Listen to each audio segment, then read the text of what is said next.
You should be able to hand that script to someone, give them a little character breakdown, a little idea of who the actors might be or who you're thinking of, so they have some sort of a mind's eye of that. And if they're reading the script and they don't know exactly what you are thinking, then it's not in the script. In the room, 52 Jokers Wild.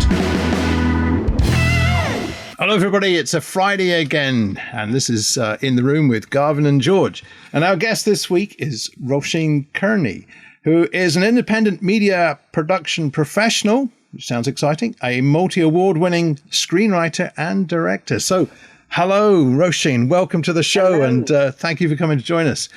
We have been talking to quite a few filmmakers and exploring avenues of where initially how they got there, but we're more talking about general experiences and just seeing what we can find out about what's happening in the industry today. So tell us a little bit about where you find yourself at the moment and how you got there. Well, I'm currently working as a media professional. I'm making films and TV and doing lots of different stuff in and around that area. And I started off in theatre, moved into indie film when film was on film, and then took a little bit of time out with growing children. The babbies. With the babbies. The babbies yeah. grade 3. So yeah, it can be a bit difficult when they arrive when you're working in this industry. But then kind of went back in 2014-15, started writing again, built up the confidence a little bit again, because that was kind of a major hurdle. And then I'm going to jump in, George. Yeah, because actually there's some interesting things there. Yeah, I'm chomping at the bit, George. I'm chomping at the bit because I hear certain words and I ignore the rest. And I heard you were a professional. I'm going, what? Now, who the hell is going to say, and I'm an unprofessional amateur in the film industry or any industry? I'm an unprofessional amateur in the film industry. You're a professional. But we're also finding there's a bunch of people calling themselves pros, and they're not.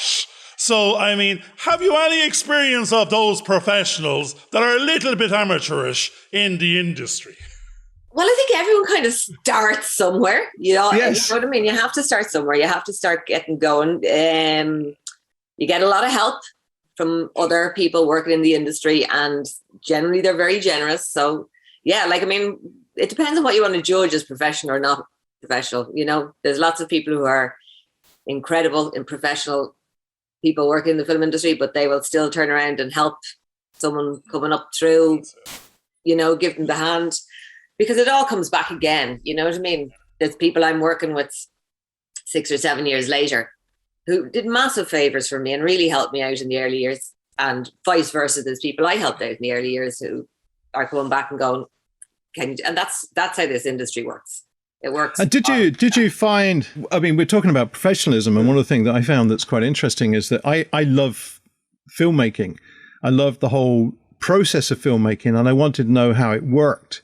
And I think those were sort of critical because it became very clear very early on that you had set parameters of time that you had to work within to make sure the project was done. And the key seemed to be you've got to get the job done. And if you can compress that time, you've got a little bit of fun time at the end to make, to be creative if you're lucky. And I think over the years that's been, when I started out in the editing department, we had 5 weeks to edit a half-hour film. That got compressed down to 3 weeks. And at one stage, it became a week to do a half-hour program. And Garvin's got me doing this over less than 8 hours. And we're doing an hour now. And you want to be creative. There's things you want to do. And I know that sometimes it irritates Garvin because I do little creative things and he's going to go, nobody told you to do that. And I go, I know, but this is the only opportunity I'm going to get to do this and I'm going to do it. Yeah. So how have you found yourself working in that within the constraints of a framework, but still finding an opportunity to be creative? It can be difficult. You're working on something, you have a certain amount of time to get the content you need. And yes, you want the beautiful shot, or you want the slider, or you want to pull focus, or you want this, that, and the other.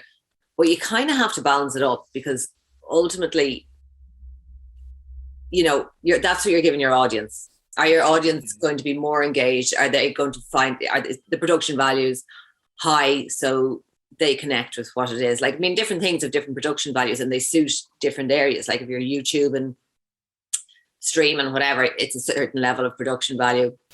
If you're going to make a huge, big cinema release, IMAX feature film, it's a different production value. And they're actually, I like I'm actually being reminded now of the business language, because you're using the word production value, and it's reminding me of the Pareto principle 80-20. And it's like saying, get the 80% of the value. The next 20% is going to take 80% again. It's not worth the extra effort. No one's going to notice. They're not vested in it. So the production value, once you have the production value, you've got the value. But if you don't have the production value, you've got to get it, and because that's what you're investing in. You got to capture that scene, and until it has the value, so you can then show it to the audience. So we were talking yesterday a bit of a preamble about the cost value relationship. There's a cost to get that value. There's a budget to get that value. But if you don't get the professionalism, is delivering the value in the budget and wrapping the creativity. I think we were touching on that, but you've got to let it go. You got to move on. Well, yesterday we were talking, and you were saying that in your early part of the career, a filming day consisted of 3 minutes of a script shoot. Yeah. 3-page script. And I know that when we shot Fiddler's Walk, which was about 12, 14 years ago, we were doing 7 pages a minute, but we were using digital as opposed to film. Yeah. We still had lighting, but we were able to get things compressed. And now we're hearing people who are doing a feature film shoot in 18 days or 13 days. Yeah. And you're sitting there kind of going, how are you doing that? How can you convey your ideas? Days, George. They're not 8-hour days. They're 26 days in real life. But that's the thing. How real is that in yours? Ever. Like the days were longer years ago. I mean, they were longer. There was no rules or regulations about this, that, or the other. You did insane things all the time. Do you know what I mean? They're 25-hour days, 8-day weeks. They were brilliant. You had lots more time on your hands. Oh, I did a 43-hour stint once that completely wrecked me for weeks. And it was because we were trying to meet a deadline, and the job, people hadn't done their job. So that we had a deadline of a Tuesday, and we had this weekend to get a 5-hour show down into, which turned out to be 45 minutes. Actually, there's a weird thing here, George, now. We're talking, okay, forget the past for a second. We had the last couple of years of madness, and there's all this brand new language of work-life. Well, it's not brand new. It's just there's a heavier emphasis on the work-life balance, value for people, health, mental, your wealth, your mental health, and now even hybrid work and work from home. Now, this industry, there's certain elements of it. Maybe you can do the animation from home, the editing from home, or something like that. I don't know. But the mainstay of it is, how do you think there's been much of a change or adoption in this mental health in, let's say, in this industry now, in the sense of the 50-hour week is it down to a 40 or still there? Has it actually changed, or they're sort of talking a talk but not walking a walk? There's talk about it, but I mean, realistically, pay was much higher. So you might work insanely hard for 6 months a year, but you're paid for a year's, the pay work. Yeah, that's it.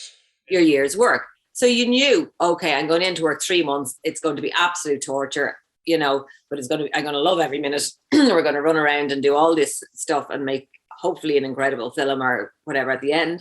But you knew you got paid enough to give you that break afterwards. It would balance out. Whereas because it's not, well, I mean, some people are getting incredibly well paid, whatever, a lot, but I mean, actors and everything will tell you, you know what I mean? What they used to get paid for an ad was the equivalent of a year's wages in the early 90s. Yeah. It's not anymore. It's lucky if it's a week's wages. You know what I mean? Now, there's a weird one there in the sense of the ad was a year's wages, but if I had no work during the rest of the year, I just got an ad and I thought, geez, that what I made last year. It wasn't that it was a year's wages. Yeah. It just happens I get one ad a year. Well, my sister, I remember my sister's wages for her full-time job was £7,000. And what you would expect as an actor in a lead role in an advert was £7,000.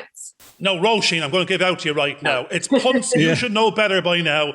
That's George's pounds. Oh, is she working in England now? Because we were in Puntland in my country. It was euros, I suppose, at that point. But so it's definitely when you're using pounds and punts, we're going back to the early pre-90s or something. Or well, that's what I'm talking about, though. Like, I mean, it was a different. Now there was far less being made. So there was far less work. There was far less people in the industry. It's, you know what I mean. There's all these, you know, and it was really expensive to shoot. And the reason it took longer was because you made sure every single shot counted. There was no shot ever taken that was maybe not going to be used unless you're on a ridiculously massive budget film. So this is crazy. We know you could have bought a house for £7,000 back then. But the madness of what you were earning, we're saying the curve has actually gone the opposite way. Inflation's gone this direction, and pay in this industry in certain job sort of titles has gone the opposite way, even with inflation accelerating in this direction. So it's getting tougher and harder to make a living for certain people in the industry, is it? But there's some interesting things that seem to be happening, because I've worked with a lot of students, and one of the things that you found was that you were trying to use equipment to show how you could do stuff, and the kids were coming in with far more expensive equipment. And the top of the range didn't know how to use it, but they had funds coming from somewhere that gave them, and they thought they could go out and make films, but they had no concept of the story structure, which is one of the biggest problems. Yeah. And I know that I showed someone how to write a script and how to do stuff. And I edited a process after we directed it. They went away and got everything out of sync, and it was all stuttery, and they thought that this was brilliant. And I kind of going, you've just destroyed the story. You've totally misunderstood the medium. But because they were all young and they thought they were arty, thought they knew better. Yeah. And there were problems with, and because they could knock things out without having the full understanding, they were unfortunately they were giving the full sense to those people that were funding those projects, that thinking that things could be done quicker. And that misrepresentation then sort of influenced the way that accountants, unfortunately, Garvin, were thinking it would cost to make a film. And the reality wasn't there. And then people were working longer hours to try and, to meet that. And I think that was something that... So the technology is getting faster. There's a misconception there. Sorry. I remember when we edited film, it took a certain length of time to process that. When Avid first came in, everybody thought it's a computer, it should work quicker. And you went, no, there are areas in here slow. We still have to think the story through. And now today, there's no difference in the thought process. It still takes the same length of time to think through a process, even in editing, even I think on set. And yet people are thinking this should be quicker, this should be faster, you should be able to achieve more. And all you do is burn out. I think that's what we've said. No, it's not that we're meant to be complaining. Well, what we're trying to do. It leads to mistakes, and it leads to all sorts of stuff. Telling a story, whether you're a writer, director, or editor, it takes that time to develop it in your own mind and see the picture and see the emotion. As an editor, the shots I love are the ones where people aren't speaking, because generally they tell you far more. Yeah. And finding them and having them at the right moment in the right place, it's not something that you can go, oh yeah, that will just slot in there. It's not it's not as simple as that. You have to kind of tap into your own emotional journey while creating what you're doing. And if you don't do that, the audience aren't going to connect with it. Yeah. Actually, I like what you're saying, because Roisin, you're indirectly touching on what we touched on in the preamble before, which is the journey. If you're in micro-production or indie production, you have many hats. And we talked of, you said, actually, if I could pick one thing, I'd love to be making my living from being maybe the writer, creator. But I found myself moving further into industry in the sense of, because I'm a writer, creator, I also can wear the hat of producer, director, maybe editor. I'm writing with a bit more in mind of what can be achieved, maybe with budget, or what can be done, versus what could actually, if I wrote free reign, you also touched on this, you have a lovely, passionate project hidden in a drawer somewhere, and it's a £15 million something, or punt, or euros, or wherever the hell it is. But we didn't know that, or we don't. I'm sure if the accountant stepped in, we might find it's a 17.9 million. We don't really know what it is, but we know it's not a micro budget. We know it's a passion project. We know it was you writing the script you want to write without the process shutting you down before you start, which is usually me shutting George down going, the budget is, let's work backwards from the budget, let's package the best production value, but we got to write with the budget in mind and hopefully package creativity. So what's your view on that? I'm in two minds of that, because I think from a writing perspective, and I find it really hard because I do have that little producer head in me going, oh no, don't put that in because that's going to cost whatever and take half a day. But put it in the script and then sit down with the script that you want to write and then work backwards, because it's surprising what you can make work. Do you know what I mean? Like, I had a scene that I was doing one time and it was like, this whole fire had to happen and I was like, well, sure, you're talking massive, I ended up shooting it in a barbecue. It worked perfectly. You know what I mean? Yeah. You can do. Actually, I love what you're saying again, because in business language, like I hope to God I'm never going to be talking about accountancy too far into the future. But we have to reprogram in my past, when giving advice to firms and small SMEs and all the rest of it, the problem was, if you were working the budget and what they had, they couldn't think. They were trying to cut costs in their mind, and they were getting smaller and smaller and couldn't actually grow. And they hadn't even started. We're saying if the rules were thrown away, if the budget was not necessarily unlimited, we're going, you want to open your mind first, exactly as you said. Even in business, you want to go, what could I have? I have my dream plan. I have my 10-year, 5-year plan. If I had £1 million, this is what I could do. If I had $500,000, that's what So we want these scenarios. We want the stretch, and we want the minimum, and we want the max, and we want you to reach in your creativity, in your story. But then, as I said, you can write it in. It's better to have it in and take it out than not have it in and it'd be missing, and you don't know what's missing. Jaws is the classic one. The mechanical Jaws didn't work. Yeah, what did they absolutely. do? They used music. What did that do? It made the film far better. Exactly. These things. They also cut the shots down as well. The shots were shorter because they actually gave, the imagination took a. I do artwork, and one of the things that's quite interesting is that if you just draw the shade, the human eye fills in the rest of the shapes. If you've got a person in front of you and there's shading, if it's lit right, the human puts in the rest. And that happens with storytelling. The number of things, you may write something one way and your audience will suddenly interpret it in a way you hadn't even imagined, but they've spotted something just because the way you present it on screen, and their imagination is fired up. And again, we talked about target audience. One of the things that I think that tends to get forgotten is how the audience reinterpret what you're seeing on what you're showing them on the screen, and how they will come then to watch that. And that's something I think we're constantly sort of trying to think about. How do we do something that will entice? Actually, there you go, George. Yeah. I mean, we actually touched on it in a couple of episodes before, where we said, Elon Musk is on the journey to plug in the AI in the mind, and they then basically going, if you're watching TV from your mind through your mind's eye, you've got full CGI, full costume drama, no budget. Your mind is filling in the gaps, and so actually that's going to be the best new film going forward. We're in danger when that happens, but before that happens, in indie production, if we sort of take that perception, it's what you don't see and your mind fills in. We're going, we want to imply there's something in the forest. We want to talk about the aliens and the horror, but if we show the Muppet puppet Fraggle and we go, they're just like, forget this piece of rubbish. You're going, but if they don't see it, then they themselves will be filling it in. So that was your Blair Witch for about 90% of the movie. You're going, a bunch of kids running around the forest, kicking over leaves and tree trunks and screaming their heads off, and 5. We're not going to worry about the outlier, but by God, your mind filled in the CGI. Well, yeah, there's a film, I think, out recently, a horror movie called Silence or something. And the whole thing is about everybody trying to be as quiet as possible and trying to work out ways to communicate to one another.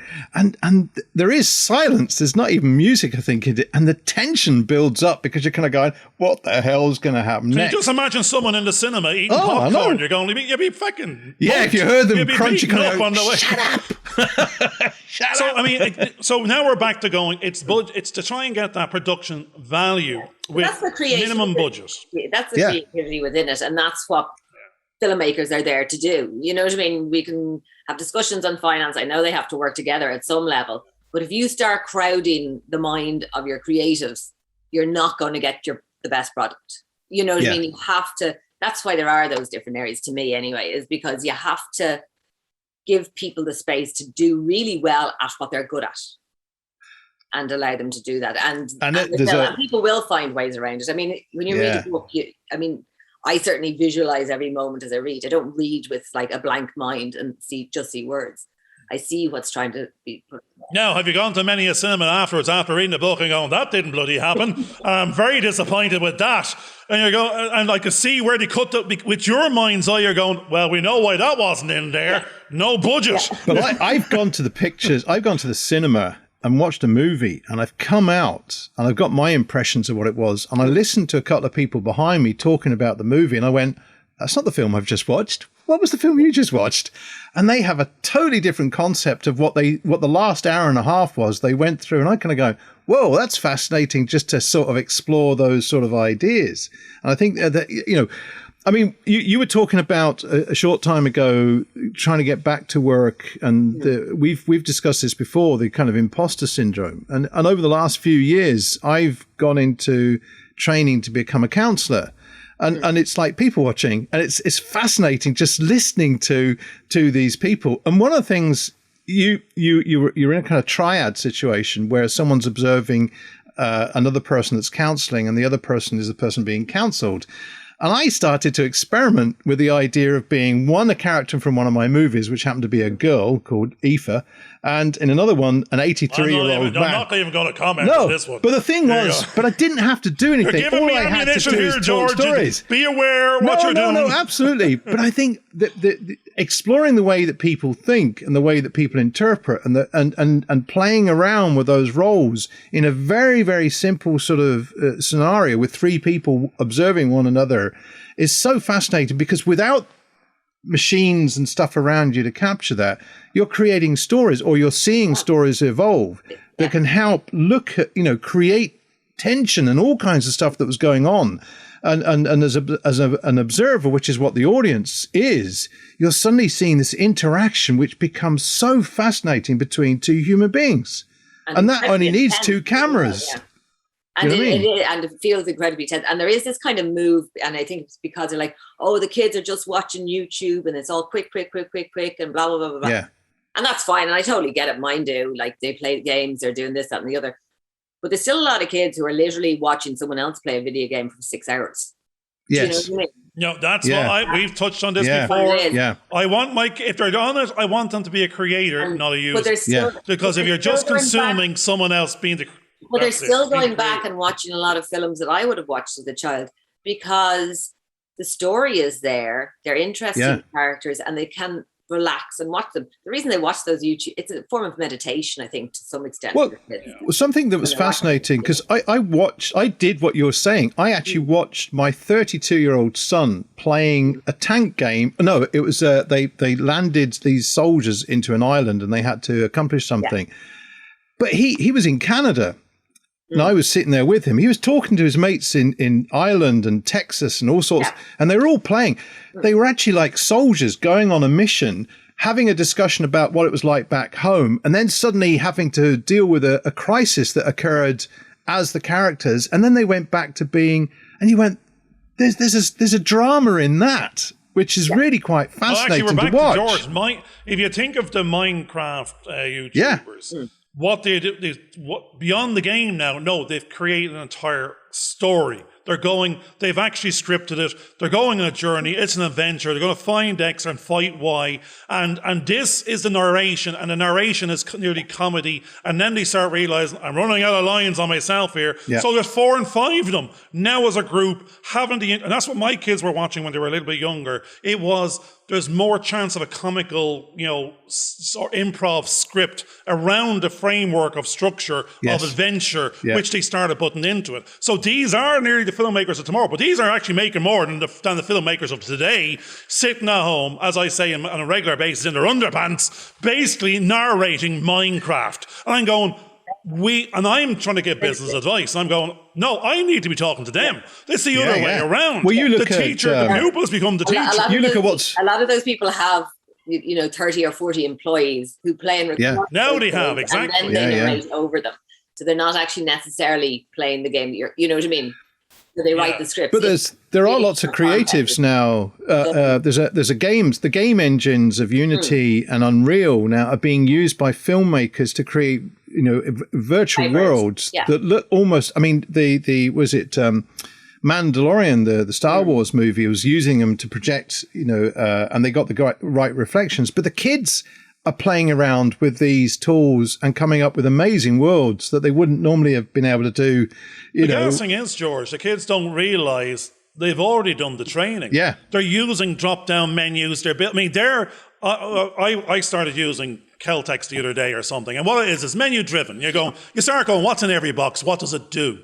The kids are actually building worlds, even at the most basic level, with the tools available, being web tools. And the strange thing is, they're actually already geared up at 14 years of age to go work in animation, do character rigging. They're building their characters, they're putting on their armor, they're picking from different structures, they're manipulating them. I go, actually, the amount of learning that's now implied in these, what seemed like games, the half the time my son is actually getting ready for the game. It's the pre-structure, the pre-arming, the pre-planning, and therefore it is actually. I'm very excited because most of the tools of some of the jobs in this industry going forward is, as you said, cinema or film is now going to be more a real engine than possibly out in the wilds. I spotted an article there the other day which showed drone capture in the burn to then map using possibly 3D technology and real engine so they can actually do green film and reduce carbon emissions and have 90% of the movie shot possibly on blue or green screen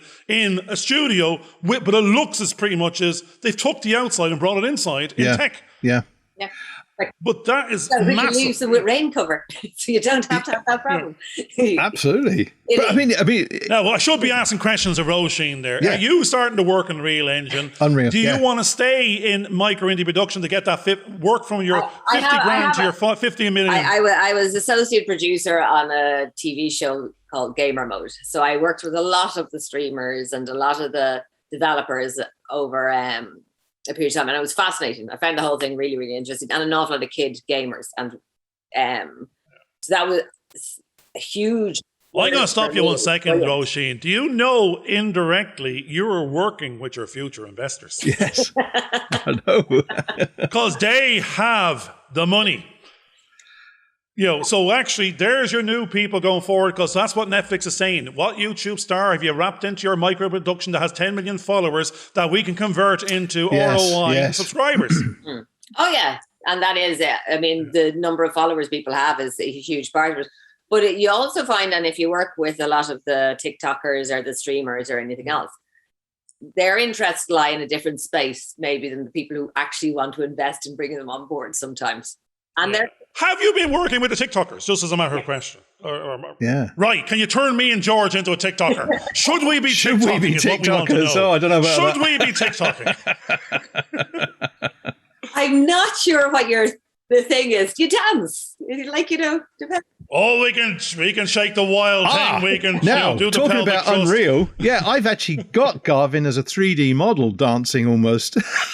He's already been in the virtual world dancing around and doing an awful lot of loops and TikTok stuff. we know is there's a TikTok in which you're implying, which is to do the little shake, do the little touch, do the little push. But the biggest growth in TikToking is actually in the business area moving in, and actually whether it be coaching, mentoring, whether it be I don't know, even Bitcoin. But I'm saying it's not just about the 3-second dance with a kid. It's basically But even those 3-second dances with a kid aren't 3-second dances with a kid. I mean, those TikTokers work incredibly hard. They create a huge amount of content. They're very careful about what they do. A lot of the ones that I've met, they're really, really passionate about a lot of important issues. They use their platform to highlight things that they're worried, you know what I mean? And yes, it's lots of fun and it's lots of games and lots of play, and some of them are really young, some of them are older. A lot of them are bringing a lot of social issues to the fore that they care about. Now we'll ask the question again. Should we be TikTok? Definitely. Right, will you help us? Because I don't know. I mean, no, well, this is the weird thing. Because actually, what you just said there was business 101. People, not the consumer of TikTok. That's just me going, what happened to my life? I'm 20 minutes in. I don't know even what I'm doing. I'm watching this rubbish. Now, what I'm watching is if this bunch are the influencer and I'm watching them and they have 100,000 or 1 million followers, they've choreographed it. They've planned it. They're dealing with social issues. They're trying to educate. They're trying to entertain. And they actually are building and talking to their customer base. You're going, they are closer than anyone in the film and or in the industry than anything else I can see. Yeah. We need to be following them. Yeah. Oh, I agree. And I mean, you have to produce content for that. That's 25% for a population. You know what I mean? Yeah. Ignoring them isn't a good, you don't want to be ignoring a quarter of the population. And what are you finding that their interests are? I know that it could be broad ranging, but are there key themes that are coming out that they're really starting to get into? Well, it is very broad. I mean, there's a huge number of kids who are into it. There's a social issues and human rights are very substantial in what an awful lot of them talk about and are worried about and think about, as well as things like global warming and the environment. Yeah.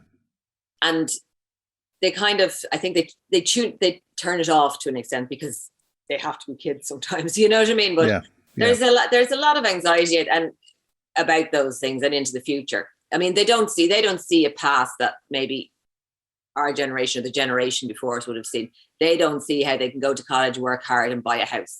To them, that doesn't exist. Because no one can anymore. And so there's a lot of anxiety about, so then they're looking for these, if I become TikTok famous, I can get whatever I want. They don't see any other path ahead of them. And I think there's a lot of kind of queries and questions about that they have. They don't know how they can grow up, move out and have a happy ever after life. And and I think that's becoming more and more difficult. Yeah. So, I mean, for teenagers, that is there. And like, whether we like it or not, it is there. And it is the stress. So, yeah. I'm going to stop you and go, hold on a second. I know I was 30-something before I left my mammy's house. I'm going, I don't think it's just teenagers anymore. Most of 40-year-olds I know are moving back in with the parents. and you're going, it's so we have this growth. The things that happen in society affects young people. They're not blind to it. They don't just not look at it. They see what's happening in Afghanistan or they see what happened in America. Like, I remember a kid I know literally crying over something political that happened in the States because they were, and I think she was probably maybe 9 or 10 at the time. You know what I mean? They take in information, they try and process information as well as they can. And I think sometimes we underestimate how I think. Now, indirectly, I'm going to swing back around again, George, for a second and go, where is the future audience of tomorrow? Are they in cinemas? Are they on Netflix? We are. But I can't even get my kids into the same room. And they might be 17 and 18 going to college now, but they aren't even on television or they're purely consuming through their own packaged and created channels. I think the issue is that you have to go and talk to these people. Yeah. Like, what is the content for 14 to 25-year-olds on television? No, I suppose we're back to talk about the target market for your creating our indies and all the rest of it, or it's saying if the national broadcasters are dead men walking in most countries based on reducing license fees and public service type salaries, they're being bypassed by the streamers. Yeah, I mean, I strongly believe in public broadcasting. I think it's incredibly important, and anything that sort of affects that worries me. But just because a younger group, it doesn't mean they're not, to be political, they are politically engaged. So where are they getting their information from at the moment? Are they getting their information online? That may or may not be, balanced or whatever. False news. And So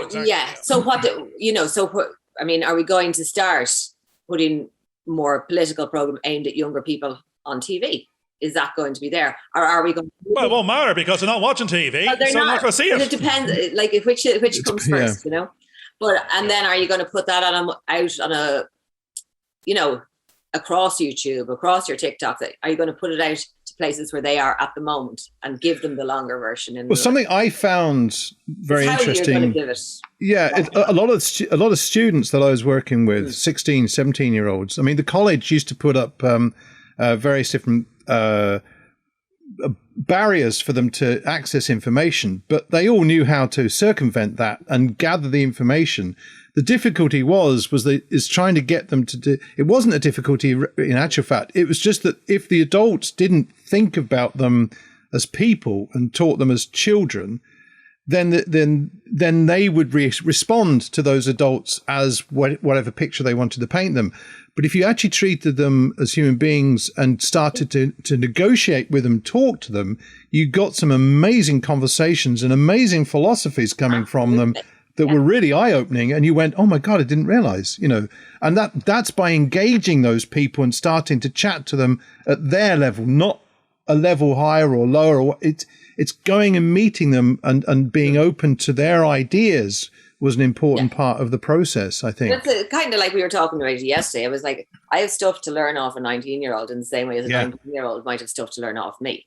Do you know what I mean? It's not well, I know that when I was teaching inferior relationship, it's two individuals who have something, Well, I used to teach 16 to 18-year-olds and even higher, and I so happened to have two youngsters that were that age at that point, and I would go into them and say, if I gave that, what would you think? That they would guide me in what to do for the materials to teach. And I went, right, okay, I now have an understanding, so I could deliver. And those ideas then became appealing because I'd used a reference that helped guide me and take my biases away from that. But I do think that a lot of people that are funding projects, broadcasters, or even the TikTokers and Facebook, they're motivating the way that people should do stuff without considering what the philosophies of those processes should be and how they would damage or influence the that are there. Yeah. The youngsters are very much attuned to... They're still looking for production value. Everyone from all angles are saying they're not letting this out unless this production has value because they've invested in it. They want their audience to like it. They want to represent themselves as brand me. So the weird thing is, that's what I like about, there's unprofessionals out there and there's the professionals. Yeah. There's the users and the consumers, but there's the creators, and the creators want it to be consumed under all headings up, from theatre to cinema to TV and to social media channels. We want an audience. We want to be validated by our audience, and we want, and we're only as good as the last thing we put out, and we're investing in it, and we want to be able to do it again. And that's where indie production comes back to us going, I don't want to be a one-hit wonder. We'd like to do something. We'd like to do it again. We'd like to get, or use it as a testimonial to get a job, because look what I did. I can do this for you with a bigger budget. Yeah. So what we touched on maybe again yesterday was, if you had the choices, would you rather be the entrepreneur creator, or do you want to be the jobber? Because if all things are equal, that's about this work-life balance talk. This is our life. It's very, very important. Every minute counts. I'd rather be doing something I love for myself than be beholden to someone else. That's the time you give up. I think you have to do both. You still have bills to pay. Like, I can be... Oh, no, to say the journey is, that's what every passive income... Little fun. No. If you want to do too. If you didn't have to do both, you only have to do both because you have to do both. But if you were making enough money from creative entrepreneurship, you don't have to do both. But I think by not doing things, even if you're going to be locked in a room, writing away, making whatever, I think by not working within the industry outside of that even a bit, even if it's like a couple of times, whatever, I think you're missing out on. No, that's you're choosing. It's that's a having to versus choosing to. I think it's very. I do whatever it is. I don't care. I'm like, I work for nothing. I don't want to make the tea. No, I think there's like making and creating, and I love making and creating myself. That's. I think, but you don't want to have to. That's the thing. You know what I mean? Well, can I let me just... that can be a zone driver as well. That can push you along and make you do... One of the things I think that's very important is that, my two sons, when they went to university, worked in Sainsbury's, both of them. And the eldest lad now is selling Caterpillar stuff for 300 million, all sorts of. But it was the skills that he learnt on the floor of Sainsbury's that's helping him with the bigger job that he's actually doing. And I've always taught the students that I've had that want to go, you've got to have two streams. You've got to do your creativity. You've got to find time and allocate that time to that, but you've got to go out and do work. But there are other things about social, about how the world works that you learn in those small jobs that gives you the wherewithal of how to do stuff when you're either older. And it also helps form and structure them as a character and how they would then develop. So without that, it's not having to, it's without, if you like, people watching, you can't really learn how to tell stories and how best to present them. To meet and communicate with other people. If you're telling a story, you're communicating, you are telling that story. If you're going to work in any area, I think I worked in pubs for years. Had a great time. Worked lots of pubs for a long number of years. And while I was also working full time in theatre, I was working 15 hours a day because, I was young and full of energy. But the skills the soft skills, that you learn in those situations are priceless. But also the characters, the stories, the mess and the fun, the music that's on, all the atmosphere, how all these things make you feel will add to what you're trying to create. If you know what I mean? Yes. I used to love sitting on buses and listening to other people's conversations because you just literally rob these characters from all around you before you put them into. And that's what you do. So if you're locked away in a room just writing, it can, who are you basing your characters on? Like someone can say one sentence to you in a shop or stop you in the park with a dog or whatever, and it can just ignite a whole idea around a scene or around a show. It could be around anything. Now, you've wrote a few things now. I'm not going to even name them. But I'm just saying, have those characters been on the bus about 3 weeks later and go, Oi, that's me. I know you wrote me. Don't you dare, Sarah, say it wasn't. Have they recognised themselves? A friend of mine rang me up. I had sent her a script to read, and she literally rang me, that's me. And I was like, I remember being on the bus. Is it a good thing? Is it a bad thing? That's what we want to know. But the comedy that you can actually see on the bus, because I remember being in Manchester and I'd been synchronizing film and sound together. And I was quite tired and I sat and looked and there was a woman talking at the other end of the bus and I'm kind of going, oh my God, she's out of sync. How is she out of sync? I didn't know that there was a lady sitting down from the same, area who was talking just out of sight. And I could only hear her. And I was watching this other person and I was kind of going, they're totally out of sync.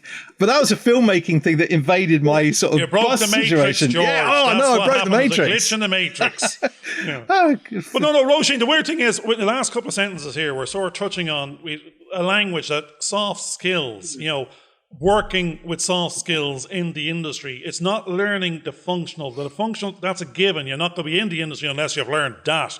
But what we actually want is that team, that go-to, gelling of family, the family of film is what we touched on as opposed to the business of film. We're going, we want that go-to team of people we like, want to work with, and we want to we don't want an outlier that upsets the cart. Yeah. We want to be able to go do together and enjoy this production team of people and make great content. Yeah. Have you found that little bunch of people? Do you see them on a regular basis? And, what's missing in the industry maybe, and what do we need more of?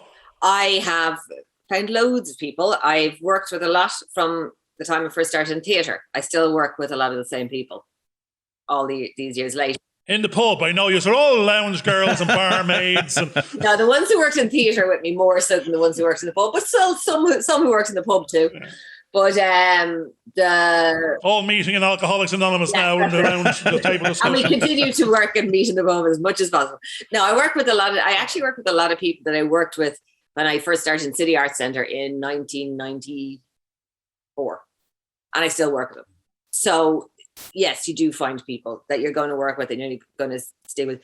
You also find loads of other people as you go along. And I still do work for them. And if I hear of something coming up that I think they're the right person for, I'll make the phone call or I'll be sending out this. So, and vice versa. Jobs I've gotten are based on people that I've worked with are that I've met at festivals, or I've met, it's the personal relationships that keep the business going. It's back to the same thing again. We're hearing your left, right, and center. The soft skills we're talking about is the networking. You got to network to get work. We don't particularly want the work, but the network is how you get work. It's those people that like you think of you first. So you got to step out of the virtual room. You got to go to have that pub chat, coffee shop chat, and you got to have the skills. Yeah. But when you have them banked, it's your network get work. Well, when you're working on something like a film, when you're trying to tell a story, it's a very intimate environment. You know what I mean? And there could be 60 people there, but it's still that because everyone has the one aim, everyone's working together to try and create. So you want to have people around you, and it's going to be long, it's going to be tiring, it's going to be stressful at times, things are going to go wrong and need to be fixed. And if you have people around you that and you trust, it's going to make that whole job a whole lot. They allow you to have a little nap and a dribble in the corner and wake you up afterwards. Pull your hair out for you. A little cry. It's okay. She's just going to run off and have a hissy fit, and so is George. But they'll be back. They'll be okay. We'll start again. But Take two. When you're sitting in an editing suite at 4 o'clock in the morning and your eyes are falling out your head, and you're just going, I just need to get this. And I've had an Avid that was rebadged with a 45-minute show on it suddenly crashed and everything went. The producer walked out and started banging their head against the wall. I had to reboot and start again, but I had the memory of the film, and I was able to put it together far quicker and solve problems far quicker. So I got used to this idea: if something goes wrong, that wasn't the movie. This is it, and it works. That's really works really well. Yeah. Positive you just know positive mental attitude. Absolutely, because you've got a deadline to meet, and so everybody else may be screaming. But PMA. No. It just worked. It's just I got so. One of the biggest problems that you found that you had to get over was that you put so much effort into something, you were precious about it. Someone would come along and criticize it, and your world would fall apart. I actually got to the point where I went, actually, don't worry, we'll throw a few things in. They'll criticize it. They'll know what's. But you then suddenly went, actually, I know how to improve this because I couldn't see that because that other person, I needed that other person to be my audience actually, George, to come and say something. You just hit on something from a previous show talking to, I think it was Francesca, like another writer. And it's about that script or scripts per se. And we're using the analogy of me baby. I got to let me baby go and let my baby grow. Yeah. And because it's others... if others can't be critical, no, it's not about being critical of it, but maybe that positive critique of it. It's to bring it to the next level of value, to get it out of the drawer, to get it made, to get it seen, to get it heard. But you got to take it, you got to bring it out, and you got to show that ugly baby. I think it was an episode of Seinfeld, and they're all looking at the baby going, "That's the ugliest baby I've ever seen." And they're looking, but this could be your script. Yeah. And to make it a beautiful baby, someone else might have to dress it up, take it apart, put it back together again. Are you precious? If you have to, you're precious. What's that film? My precious. If you have to explain your script to someone, it means what you want is not in the script. Yes. You should be able to hand that script to someone, give them a little character breakdown, a little idea of who the actors might be or who you're thinking of, so they have some sort of a mind's eye of that. And if they're reading the script and they can't. They don't know exactly what you are thinking, then it's not in the script. And that will transfer into when you're shooting the film, and that will transfer to when you're in the editing room going, why the hell was this not? Yeah. And you can have scenes that you are absolutely love, but they might not move the story forward. They might be in the wrong place, actually. Something happens. Yeah. They might be the right scene, but just in the wrong place. And that needs to be sort of shifted around. And or you have to think about the structure of, because it doesn't necessarily have to be. Yeah. Actually, the one thing here I'm really getting at is a lot of people were talking about, they can't get the script out of the drawer. They can't get it by a reader. They can't, because there's so many in the queues. This is back to, I think you're getting an awful lot of your scripts out of the drawer, further out of the drawer now, because you stepped out of writing into this further networking or get working, a producer, director, editor. So you can nearly go, when they weren't looking, buy them a pint and put a script in front of them. It's when they weren't watching, but again, do you find that it's a very tough industry for writers to get seen and heard, to get the opportunity to have that conversation? Well, you learn from that. you learn by directing, you learn by producing, you learn by doing notes for other people's scripts, which you do all the time. You know what I mean? You learn by doing script development for people. You learn by writing bad scripts. You know, it's like anything else, unless you keep doing it and being around other people who do it. And if I take a script that I'm going to direct, it's not mine. I'm looking at it in a really particular way. And I know, because you're always sitting there going, oh, I know what it's like if, you know, someone else takes your script and goes, actually, well, you have to do that. That's just what you know, that's the job. And I actually like working with other directors. I like giving the script over to other people because I kind of feel like a lot of the time they will bring another level to it, you know. So I think it's, you have to be happy to throw out your baby.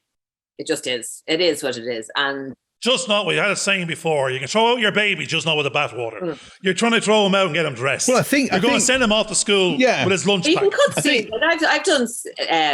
I've done editing notes for people when they're editing, and you get sent over, you know. And I've been that cruel person who comes back and says, "Are you a hard taskmaster?" That's what we want to know. That scene has to go. Like, it's pointless. It's not moving the story forward, and it's just making it as a piece too long. But I've also said the opposite. I've always said I think you should hold in that like 2 more beats.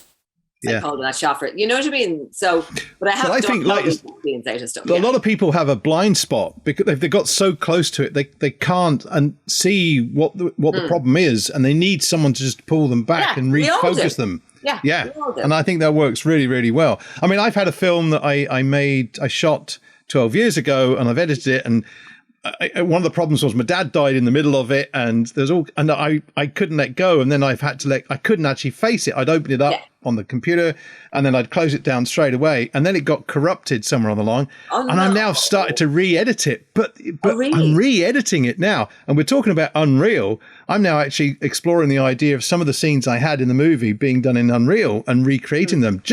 But I'm using it as I'm not precious. I just do it when I can, and I'm going to work through it until it's done.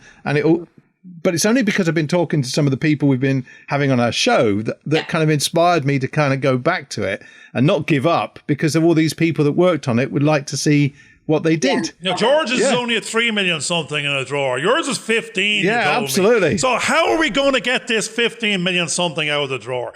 Who do you want? Steven Spielberg? Is it Quentin Tarantino? What is the plan for this one?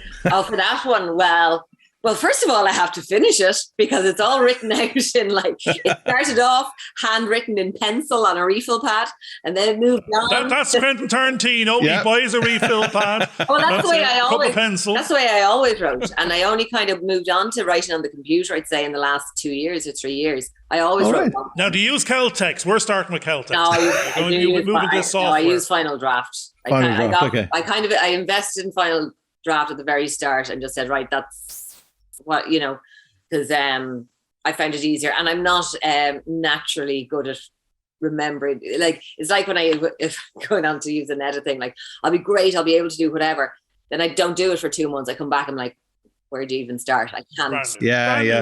That's normal. That's normal. Everybody does that. I'm having that problem. You know, all the different packages and stuff I've had to learn. You come back and kind of go, oh my goodness. So much all the time. Well, the great thing in the name there now, I like it, you know, it's trying to tell you, Final Draft. God's sake, will you get the final draft? Done, that's it. And then we can start. I was actually considering writing it into a novel and then going back at it again. That's what I was, because I haven't finished. That actually works really well, because I've written 2 feature film scripts and then turned the 2 of them into novels that developed, and now I could rewrite them as scripts, and they would go in a totally different place, which I think is fascinating. That journey is just fascinating. You have to invent those extra hours in the day, though. You're going, the problem you're having here is you have to move away from the PAYE, find that extra time in order to be doing those extra publishing, writing the novel to self-publish while actually getting the draft. I don't think it has to be. What you get paid, but I don't have that time. No, I don't think you have to. It's not one thing or another, and I think we discussed that earlier on. You have to. You can plan these things into your day.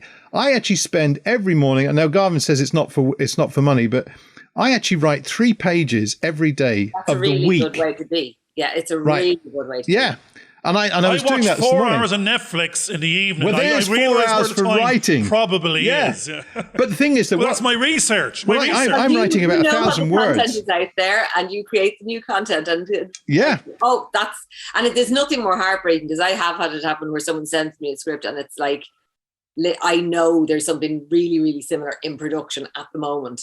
Yeah. You know what I mean? And it is. But like the thing about it is, and the thing a lot of people who are working, do a lot of stuff with the VOD say, it doesn't actually matter.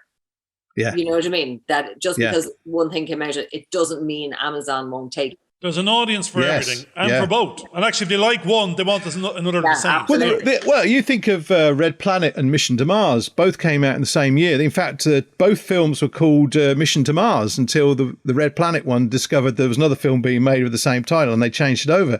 The Robin Hood movies that both came out at the same time. There's all these movies that come out. Yeah. And what it implies is that they're actually good stories, and there is an audience for them, and people will go and watch both movies. I'm doing that all the time. I want to go and watch the same as what I've watched before. Yeah. Oh, here's another opportunity. Yeah. So I'm going to use a terrible language now, because I'm remembering Stephen Fellows on that little band of, what wins, what doesn't in under 3 million of a budget. Oh, forget the 15 million sum for the moment. Or maybe, bring it back in. Is it a chick flick? Is it a horror? It's actually a series. That's why it's a series, but it's 4 hours. So it's not.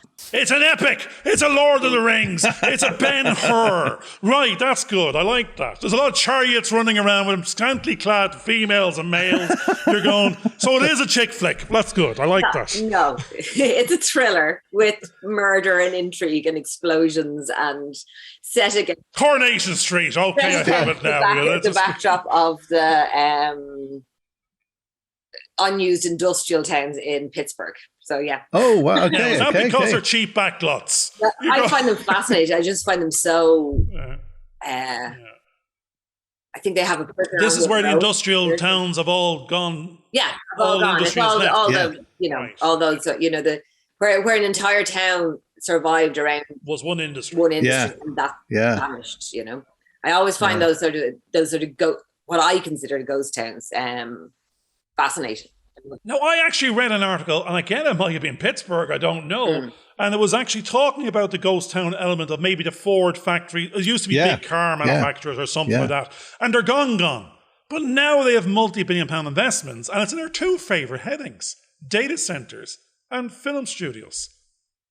Because what they used to be is big backlots and big factory warehouses, and that's what fits there now. But it doesn't create an industry, does it? Data centers don't employ people, you see. That's the thing. That's it. No. But the thing is, the whole thing is, it's the heat exchange. So you can have both on a backlot. Yeah. One will feed the other in terms of electricity and green, emissions. It doesn't need much manning. It has the same type of structure. But that's the problem. It doesn't have much manning. It doesn't bring the people in to create the community, to create the society, and create all the social activities. Which is actually, we need more space. No, there's lots of space, but the space we want is not empty space, it's studio space. And to get more studio space, it gives us the jobs, because the content plugs into the space, the tax break plugs into that. That will give us 20,000 new jobs. What's the opportunity in Ireland right now for you and people? There's loads of opportunity. There isn't a studio space to be got all over the UK. It's stuffed. Although I saw an article out today that about uniquely British television, which is anyway, that's now produced. But it is incredibly busy. There's a lack of content. Content makes money. They want more content. And now indirectly, we've got to feed back the food chain. Lack of space is lack of content. Yeah. So, and now, is there lack of people as much as lack of space? The problem is it comes in waves. You know what I mean? It's like, if you're in studio, obviously it's different. Like in Ireland, we shoot more during the summer. Obviously, we've much longer daylight. It's great for the film industry because you have daylight from 6 o'clock in the morning till 11 o'clock at night if you're in the west of Ireland. Yeah. But then vice versa in the winter, we don't have a lot, which is great if that's what you want. No, we don't need light because we are God. We are omnipotent. We're in a warehouse. We can turn it on and we can turn it off. We're not outside up a field, down a lane in a forest. The space I'm talking about is the 75 million quid they're building it they're creating and inventing the space in tech. Yes, but is that always going to be the most financially viable way of shooting things? You know what I mean? Like studios are great, and what you can create and make in there is fantastic, and it's brilliant to see more coming up and having those areas there for people to use. But you can't move everything inside a studio. No. You know, well, you can, but I personally don't want to. I don't see the value. You know what I mean? I think there are things in Ireland that we have that are far more precious. And I mean, fantastic. They're mapping the burn so they can use it on a 3D, whatever. You know, that's not going to replace someone. Skellig Islands. You want to be standing on the rock, jumping off the edge. Now, the burn can be a bit difficult because there's very little Wi-Fi there. But it's a hard shooting area to be in. But but I don't think you can necessarily replace it. I think there's a level of authenticity that could be lost. And it depends on what the content you're making, really. That's the way I see. It's not one or the weird thing, as you said, it's not one or the other. There's an audience there's one for everyone in the room. There's every type and everything. So we want the big. Actually, I think what we're saying is, and what we were coming across a bunch of shows was, we need the macro industry book to help create the jobs, to hopefully support the micro industry, to give the chance and testimonials to the newbies coming up the track. Because they're the jobs. If you want jobs, if you want art, you're nearly in the micro, because the macro is not going to give you that opportunity because it's investing in output. But a lot of things are both. Do you know what I mean? There's no even better. Why art. You know what I mean? Like, you don't.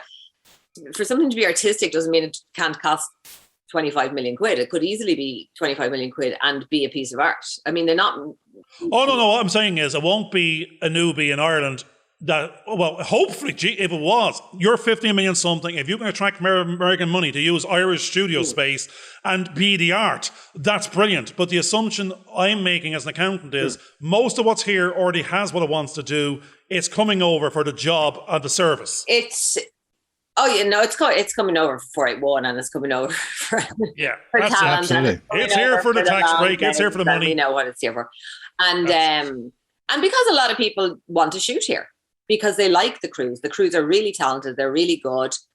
They work really hard. You know, they know what they're getting. They can extract the art from the artist as the service. Yeah. And which is great. But like, I mean, all the things that need to come with that also have to be in place. So if you're going to build a studio, you have to know there's accommodation there for incoming cast. You have to know, all these things, the logistics around it. There's no point in having something shooting forever. I just know one particular thing at the moment, and they booked off an area and there is no coverage there. Oh, so you can't run a production office with no coverage. Yeah. So all these things have to work together, and it's really important that they're really well planned in advance. But also, as a country, we have to decide. There you go. We're back to the two words. It's all about planning. Always. Unfortunately, we've come to the end of the show where we've reached the hour and 5 minute point. So normally I do a kind of mini wrap up. Sorry, I'm just looking at the time now. Yeah, we've been going for quite some time, which is pretty good. It's been. We've kind of gone through quite a lot. We've gone through how someone might start their career. Yeah. We've also looked at the importance of having a dual career. And what I mean by that is that you have the thing that brings the money in, that gets you up with your craft, hopefully. But the other one is where you develop the kind of creativity and do the thing that you want to do, that you will eventually stock and used to generate income later on in life, God willing, if all goes well. And it's important to have that, because as time goes by, you will have families, you will need cars, you will need somewhere to live, and you have to go home at some point. So although projects have their own timelines, our lives go on, and you need to fulfill both of those kind of streams, which I think is really quite important. We've looked at, we discussed some editing, which is really quite good. I wasn't sure if we were going to get a chance to do that, but the editing process and how creative, and the story process that's involved, and really the art of looking at the world around you and how that generates stories. We also talked about TikTok, which is an interesting one for us because we don't normally get there. But also, one of the valuable things that was in there was the fact that if we listen to the youngsters and listen to where they are, we can start to generate ideas for stories that will appeal to them and nurture that audience towards what we're trying to do. And that's a very important fact. Stay young is the key. Don't think you're getting old. Remember you're a kid at heart and keep on going, and you will work with them and produce stories that they want to hear. And I think that was a fascinating part of the story. Now, that's a kind of mini little wrap up. What I normally do is I like to ask my guests, is there any little thing you'd like to talk about that we never gave you a chance to, just as a kind of closing comment or two? Yeah, I'm just... No. Stop it going. I'm trying to think of, I suppose it's one of the things that, particularly for younger people coming through, is don't underestimate the people around you. You know, talk to the granny on the bus, have a conversation with the guy on the road. You know, find out, especially if you want to write and you want to create something in that way, talk to individuals, wherever they are, whoever they are. And I think a lot of the time you'll be very, very surprised at how generous people are and the information and how talented they are. And the information stories that they can give you and share it with you. So I suppose that's what No, that's powerful. That's powerful, because I know that I'm doing that. And I'll talk to this other gentleman over here, Garvin. Garvin, any words you'd like? Any wisdom that you'll bring out? Yeah. I'm going to say the opposite. Don't overestimate the people around you, because they're a bunch of smoke and mirrors, makey uppy as they go, will promise you the world on its mother and deliver nada. So be sure to know what you're dealing with. Make it real. Don't believe the hype. So we'll catch you soon. Brilliant. Thanks very much, everybody. Hope you enjoyed the show and look forward to seeing you next week. Bye for now. Hope you enjoyed this video. Please subscribe and click on the bell for notifications.